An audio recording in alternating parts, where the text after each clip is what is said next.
Yu akhirnya berhasil membuka segel tersebut. Dan mereka akan segera keluar dari sana.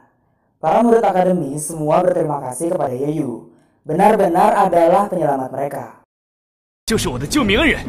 Segel sudah menghilang, potongan-potongan hukum itu kini bisa diserap tanpa bahaya. Yu pun berpikir tentang hukum 180.000 pedang. Apakah itu artinya ada 180.000 keping potongan juga?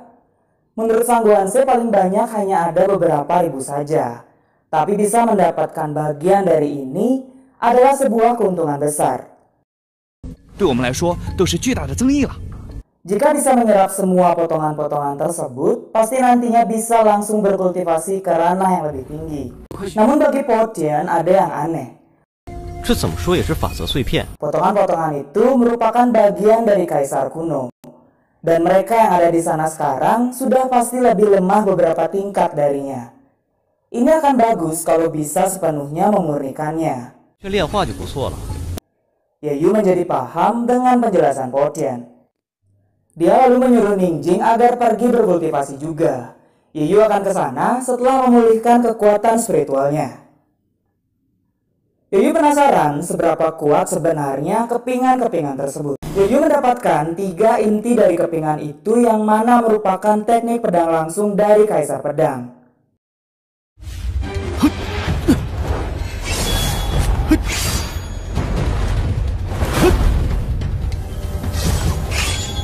Kaisar Pedang seharusnya tidak ingin generasi mendatang menirunya, tapi ingin membuat mereka menyadari teknik pedang apa yang cocok dengan mereka. Yu bertanya-tanya kenapa pedang tadi malah menjadi kepingan lagi. Padahal kepingan tersebut berisi teknik pedang dari Kaisar Pedang. Dekan Bai Ming dan guru lainnya masih gagal untuk membuka makam Kaisar kuno.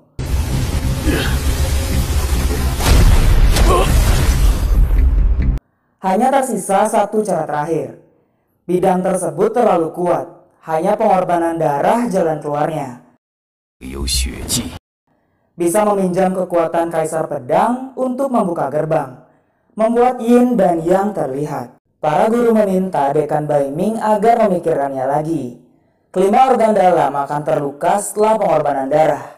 Dasar kultivasi juga akan langsung menghilang. Meskipun ada orang medis keluarga Song di akademi, ini tetap akan sulit untuk menyelamatkannya. Dekan Bai Ming menyuruh semuanya untuk berhenti bicara. Dia sudah memutuskannya. Sebagai dekan dari Akademi Yin Yang, ini sudah menjadi tugasnya. Berlatih sampai ke tingkat yang sekarang sudah tidak peduli lagi dengan yang namanya hidup dan mati. Dia sudah tua, sedangkan orang-orang yang masih terjebak di dalam makam merupakan harapan dari Akademi Yin Yang. Juga harapan Dongsheng Shensho di masa depan. Mengorbankan diri untuk menyelamatkan mereka adalah sesuatu yang sangat layak. Mendengarkan hal tersebut, Guru Daimunan memutuskan kalau lebih baik biarkan dia saja yang melakukan pengorbanan darah. Dia meminta Dekan Bai Ming agar mengizinkannya. Scene berpindah di mana Feng Sheng Feng yang berkat kepingan hukum di sana tidak hanya menyadari ilmu pedang dari hukum 180.000 pedang, namun juga berhasil berkultivasi ke ranah manusia surgawi. Po Tian sendiri malah sudah menembus ke tahap kedua di ranah manusia surgawi. Mereka semua yakin setelah kembali nanti, peringkat mereka di akademi seharusnya akan banyak berubah. Sang Guanse juga bertanya-tanya bagaimana bisa Yu hanya mendapat 3 kepingan saja. Berdasarkan kemampuannya, setidaknya Yu bisa mendapatkan 20 keping. Menurut Ningjing, 3 kepingan tersebut sepertinya adalah Tao yang sangat spesial. Mungkin yang didapatkan Yu berbeda dari mereka.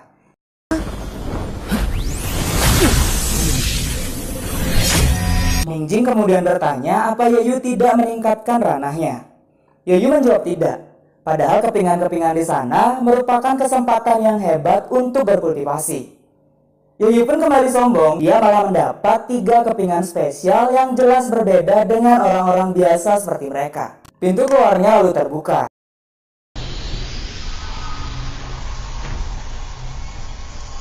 Kini mereka semua bisa meninggalkan tempat seram tersebut. Guru Sun menyuruh Po Tian agar memimpin murid-murid untuk keluar terlebih dulu. Sedangkan Guru Sin sendiri akan membawa mayat Wang Meng ke sana.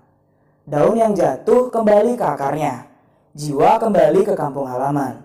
Lagi pula yang terpenting, Guru Sin tidak bisa meninggalkan mayat Wang Meng begitu saja. Harus memberikan penjelasan kepada keluarga Jiu Yuan. Guru Sin adalah guru mereka, jadi dia yang bertanggung jawab penuh. Ye Yu memperingati Guru Sin kalau ada banyak perubahan di dalam makam. Di sana terlalu berbahaya. Lagi pula rahasia makam sudah terungkap, jadi bisa menunggu di lain waktu. Namun Guru Sin tetap bersikeras. Dia tahu apa yang harus dia lakukan. Ningjing merasa Guru Sin sepertinya berbeda dari guru-guru lain di akademi.